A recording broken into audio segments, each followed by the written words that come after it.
Hello and welcome to another episode of Talking Success. I'm your host, Chris Solberg, and if you've been with us, you'll know that we talk about overcoming obstacles and creating success out of your life. We do this through interviewing people who have done just that.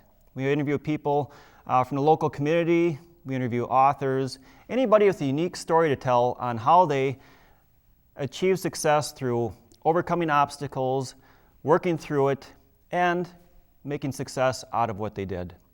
And today our guest is none other than John Strupp. John wrote a book on his dad's World War II ship. It was the USS Chiwawa. What it was an oiler in World War II.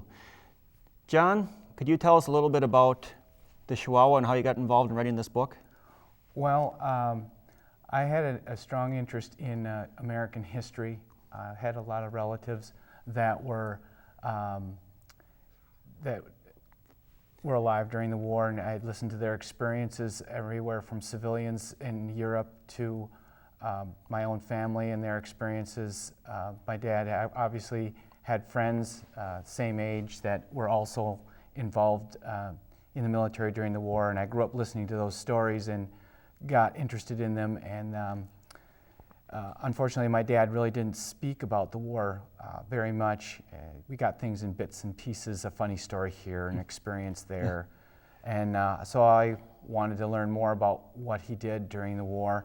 And so what I did is this is before the internet came out, so I went to the library where anyone would go and started collecting information there. And from there, they gave me addresses and things to write to for the government to get information.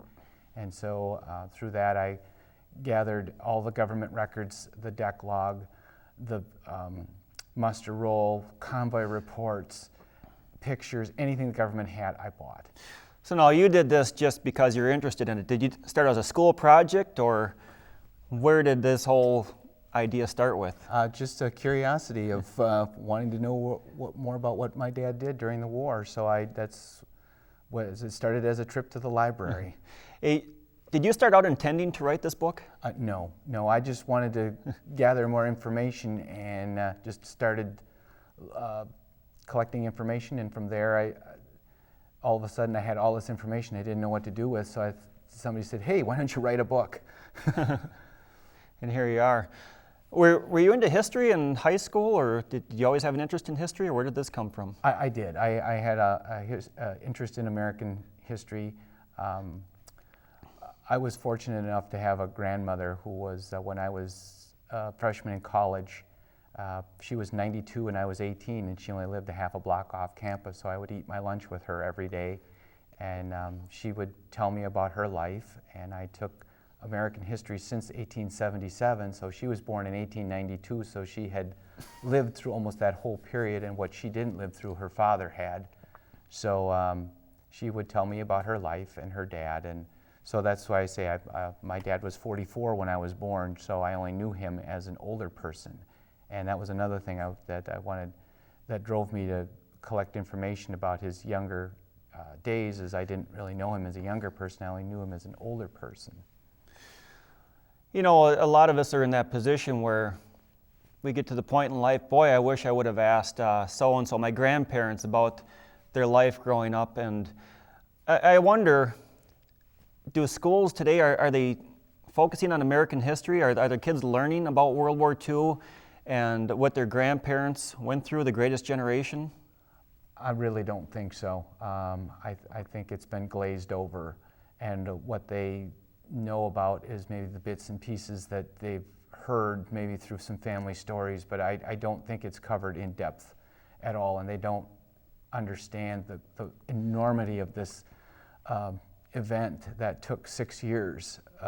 It's the pinnacle time of the 20th century, and it affected so many things in so many different ways that, and this is another reason why I chose to write this book, is because the USS Chiwawa is a fleet oiler, and it's a logistical ship. It's not famous. It's not a battleship. It's not a cruiser. It's not an aircraft carrier. It's not a submarine. This is a logistical ship that supplies other ships. Basically, their job was to go from the United States. They would load up on oil, so let's say in Aruba, and then go to Norfolk or New York, meet up with their convoy, and maybe as many as 100 ships would travel from either Norfolk or New York to Casablanca or Europe. They landed in Scotland, and they would supply the troops, and they would refuel other ships at sea. This was their main job in the convoys. They would travel, and the destroyers and destroyer escorts would look for German submarines, and so they would refuel these ships as they were crossing, and a crossing would take about 3 weeks. No, that's something a lot of people don't realize. When we do talk about history, or you do see history on the History Channel or these documentary programs, chances are they're focusing on the famous battleships. You got the USS Missouri, you have the aircraft carrier Enterprise, and the famous battleships have made their mark in war.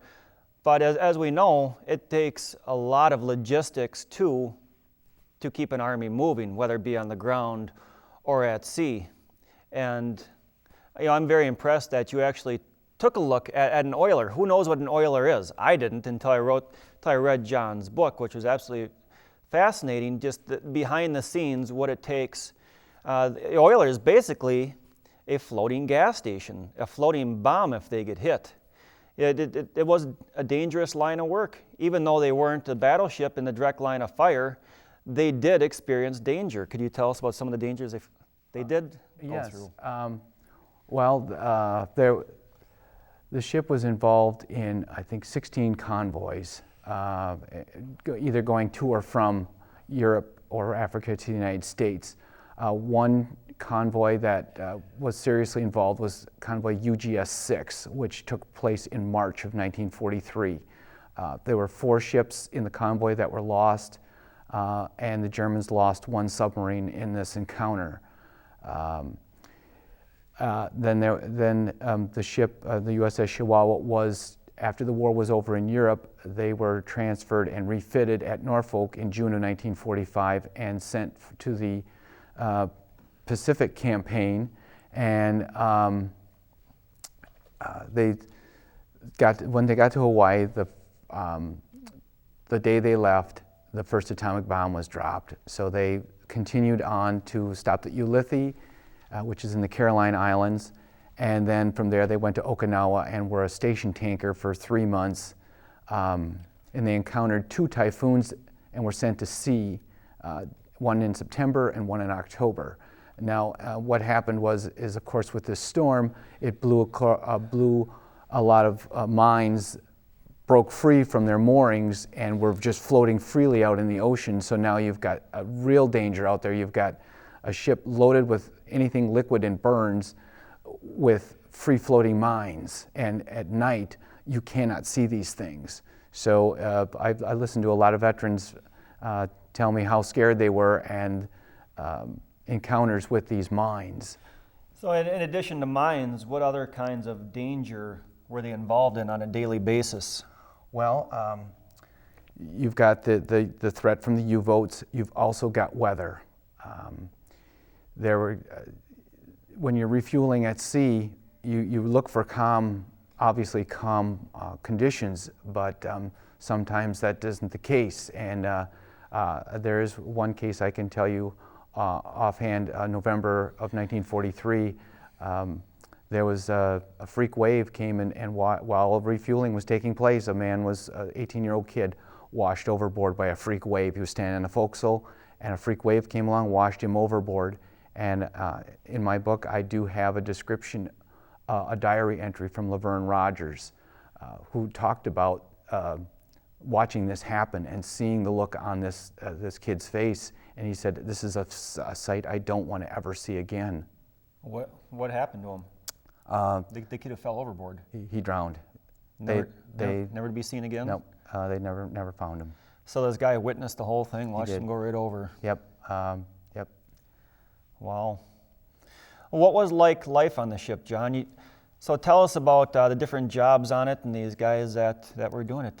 Well, you've got about 200 enlisted and 20 officers, depending upon availability. on this ship, and they have to work together as a team to get this job done. You've got everybody from gunner's mates to cooks to signalmen and radio men and radar men and the officers that are in charge of them. My dad was a water tender. What he did is he worked in the fire room in the ship's propulsion with steam-powered engines, the boilers which powered the ship. So you've got those people too, and they all have to work together they all rely on each other to get their job done so that they all can survive this. So they come from all walks of life. They came from farms, they came from factories, they were students. They came from all over the country, and my book is more or less of what I call a giant jigsaw puzzle that I had to acquire. Yes, I gathered all the government records, but then I went out on the internet and started trying to find the veterans from this ship, and I found 147 between living and deceased. So I collected their stories, I collected their pictures, their memorabilia, and it just came this giant jigsaw puzzle, which became a book. So we're talking about all these different people that had to come together on this ship. Let's talk about one in particular. Let's talk about your dad. Tell us about your dad's upbringing and how he ended up in the service, how he ended up on an oiler going around the world. Well, my dad was born in Kewaskum, Wisconsin, which is a farming community that nobody's probably ever heard of. It's a town of about in 1940, it was a population of about 700. He grew up on a farm working, and in 1941, my grandmother decided she wanted her children to go to college, so she moved her 4 kids and her 90-year-old mother to Oshkosh and opened a boarding school, or a boarding house for the university. And so my dad worked in a factory. They moved there in August of 1941, and so obviously the war started, and my dad had no interest in the infantry whatsoever. He didn't think he would survive, and he knew his draft number was going to come up, and Roosevelt dropped the draft age from 21 to 18 in November of 42, so he knew that he was going to be selected soon, so he wanted to enlist, and he chose the Navy, and he showed an aptitude for his testing with machinery, obviously coming from a farm. So after boot camp, he took some classes at Great Lakes, where he went to boot camp in machinery, and from there he was assigned to the USS Chiwawa and just sent down to the fire room, and he said that's where they told me to go, so that's where I went. Well, how old was your dad when he joined the service? He was 20. Now, he was a little bit older than the most of them. 18 years old, was that more of an average age? Yeah. So your dad was a senior man? He was the old man on the ship? I wouldn't say the old man. There was a lot of retreads from World War I, as they called them. I can think of a chief machinist mate that Dad always talked about.